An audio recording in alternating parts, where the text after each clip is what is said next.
मजलिसी floor leader Akbaruddin Owaisi ने नायब वज़ीर-ए-आला भट्टी विक्रमार्का पर तनकीद करते हुए कहा कि उन्होंने रियासत को वाजिबुल अदा फंड्स की अदम इजराई के बावजूद मरकज़ी हुकूमत के खिलाफ आवाज़ नहीं उठाई।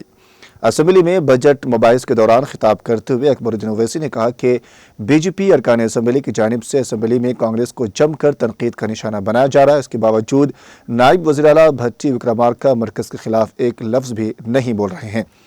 ओवैसी ने जोर देकर कहा कि मरकज़ से सवाल करना सिर्फ एक सियासी ज़रूरत नहीं है बल्कि हुक्मरान हुकूमत की जिम्मेदारी है जब रियासत के माली मफादात दाव पर लग जाएं। उन्होंने नायब वज़ीर-ए-आला भट्टी विक्रमार्का पर इल्ज़ाम लगाया कि वो ज़ेर इल्तिवा मरकज़ी फंड्स की वजह से तेलंगाना पर बढ़ते हुए माली दबाव के बावजूद खामोश हैं।